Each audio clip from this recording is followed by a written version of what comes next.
Today marks 500 days since the war in Gaza began, a conflict that has killed tens of thousands and devastated the region. The war was triggered by Hamas's attack on Israel on the 7th of October 2023. Since then, 90% of Gaza's population has been displaced and 73 hostages taken in this attack remain in captivity in Gaza. A fragile ceasefire has held for nearly a month, but its current phase, it is set to expire in early March. It remains unclear whether both sides will extend the truce, negotiate a more lasting ceasefire, or resume fighting. Meanwhile, Israeli Prime Minister Benjamin Netanyahu has signaled his support for US President Donald Trump's controversial plan for Gaza, which includes relocating the Palestinian population. Benjamin Netanyahu has called it, and I quote, the only viable plan to enable a different future. Now, Netanyahu discussed the proposal with US Secretary of State Marco Rubio, who began his Middle East visit by reaffirming US support for Israel's war objectives, stating that Hamas must be eradicated. His remarks have cast further uncertainty over the ceasefire as talks on its next phase are yet to begin.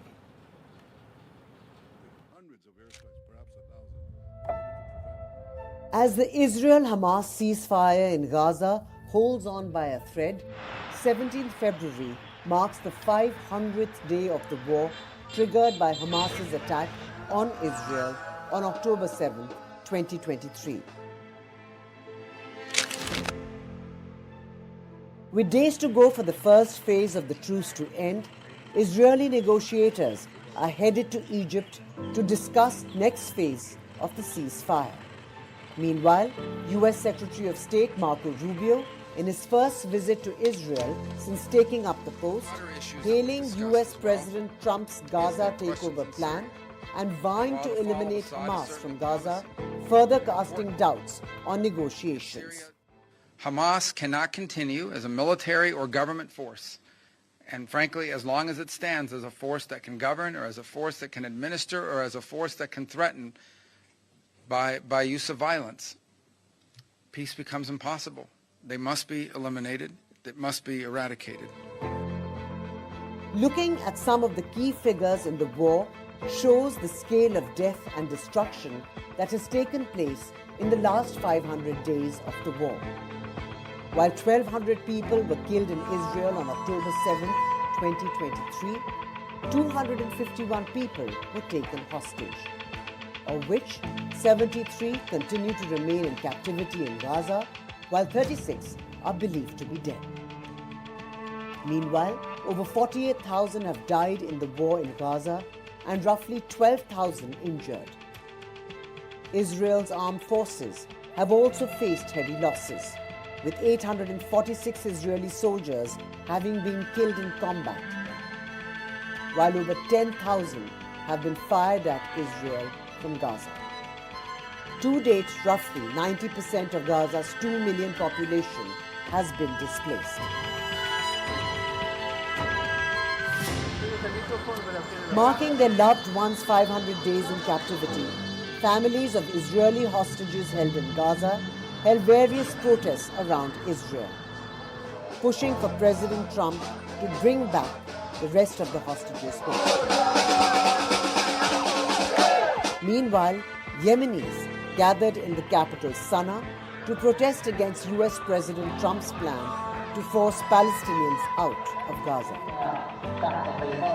While the Netanyahu government is set to discuss the next phase of the ceasefire with Hamas, Egypt is drawing up an alternative plan to Trump's proposal to turn the Gaza Strip into what he called a US-owned Riviera of the Middle East. While Cairo's plan excludes Hamas from governing the region, it maintains that Palestinians must be given the right to remain in Gaza. With so many questions left unanswered, only time will tell what happens next in this war that has devastated West Asia. With Dishha Bagchi, Bureau Report, NDTV. Well, there are key concerns as far as the Israel-Hamas ceasefire is concerned, and we'll try and find answers to some of those. In fact, I'm currently joined by Dr. Shubhda Chaudhary, founder of the Middle East Insights platform. I also have Lev Aran, Israeli journalist and columnist, who are joining us at this moment. Shubhda, I want to start by asking you, how are you looking at this entire ceasefire situation at the moment? And are we looking at, a collapse of this ceasefire soon? What is your opinion? Thank you so much, Osama, for calling me. Firstly, the ceasefire technically ends on 1st of March. Now, within Netanyahu's government, the security officials are against the entire idea of not going to the second round of the ceasefire with the kind of plan that was ahead. At the same time, the protesters, the Israeli civilians, are protesting in the kibbutz area in Tel Aviv. They're calling it the 500-minute fast. They want more 6 Israeli hostages to be released, which is called as the Israeli Ramadan releases that Israeli government has called. Now, taking into consideration, this plan is only not for Gaza, it's also for West Bank, because Jared Kushner is investing heavily in the settlement firms in West Bank. Now, looking at the sustainability, it is historic in the sense that history repeating itself. When Truman, the US president, was not ready to recognize Israel, it was Eddie Jacobson who went ahead, and that is why US recognized Israel in 11 minutes. At the same time, it's also like how Balfour Declaration gave a declaration of sympathy on 2nd of November 1917, when they did not even have any kind of jurisdiction over the Ottoman area. So it is history repeating itself. But look at the cagey answers given by Trump. Trump doesn't want troops on the ground, US troops. Trump doesn't want any kind of intervention by US. It is putting Netanyahu at a difficult spot because he's also undergoing the corruption trials. Today was the 10th hearing, I suppose. And a lot of fractions are emerging within the so-called Bibiist, within Israel.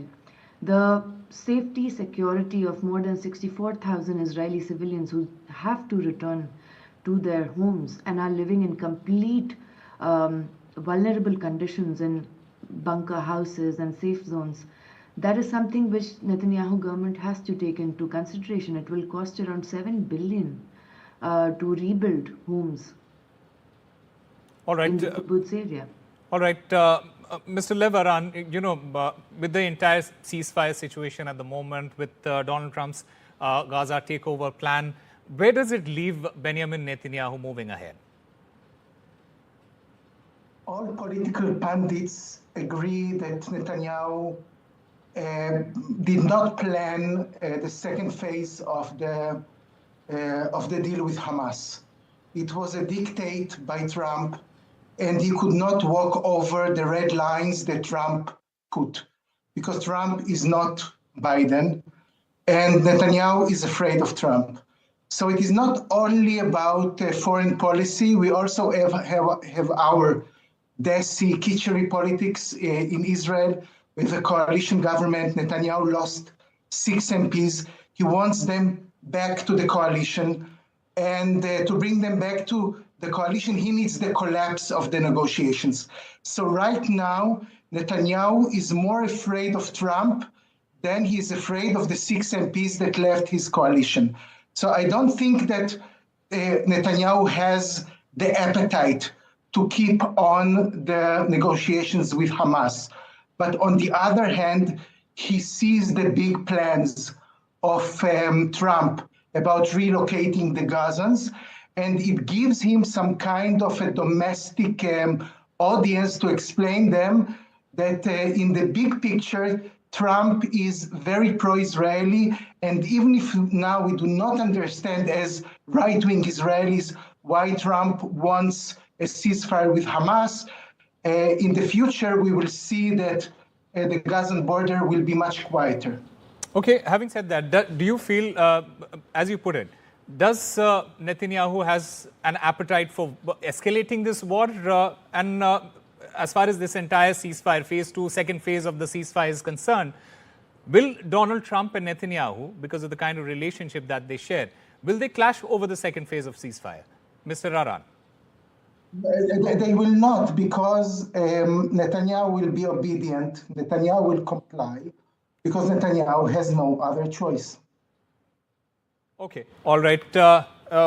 Shubhda, do you feel that Donald Trump will consider Egypt's vision for Gaza? Because that is also another important aspect to it.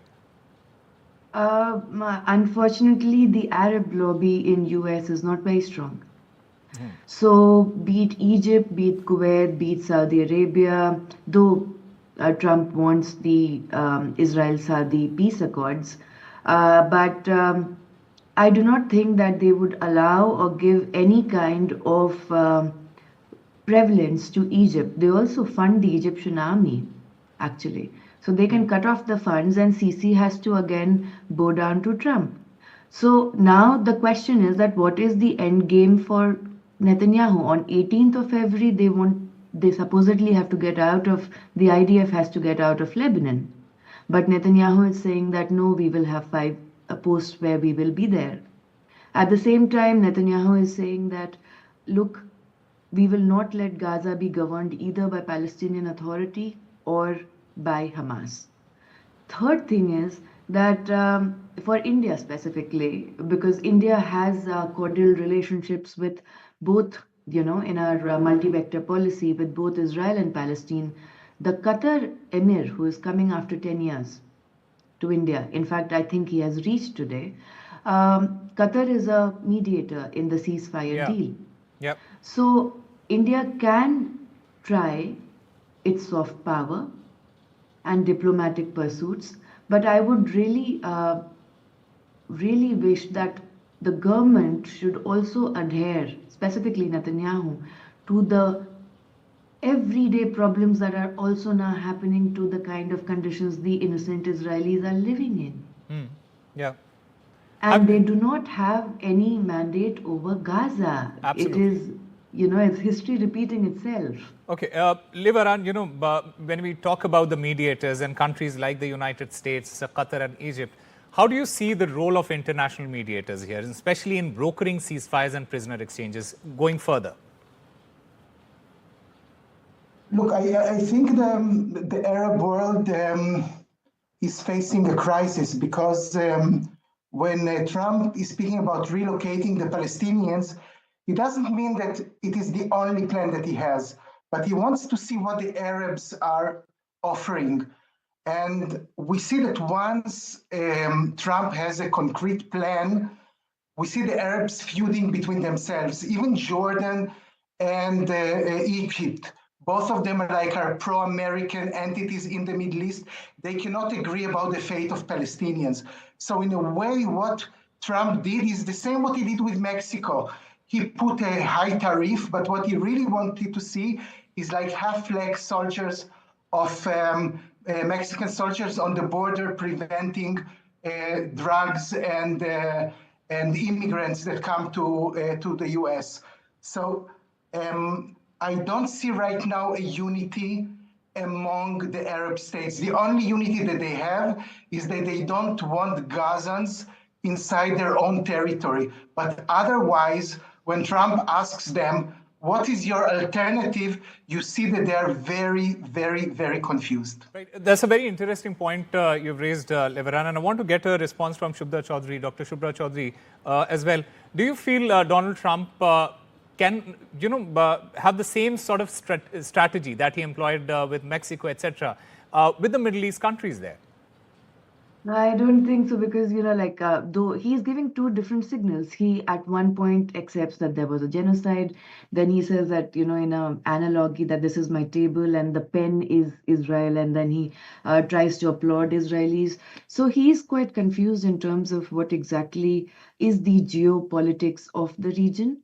Secondly, Marco Rubio, maximum, his candidacy, he was very anti-Hamas right from the very beginning. So they all are taking into consideration the kind of semiotics or language that they had employed.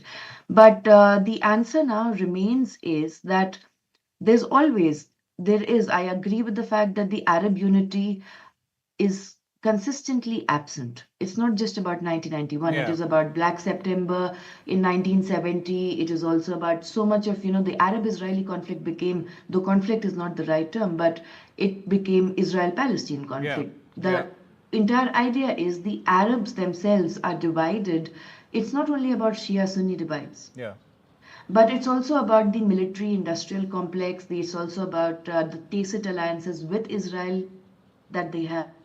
It's Well, also about it the is in fact, artificial intelligence summits and all of that. Dr. Shubhda Chaudhary and Levarani, it is indeed a very delicate situation that we are dealing with at the moment, and we don't really know the future of this ceasefire. Thank you very much to both of you for joining us and sharing your views.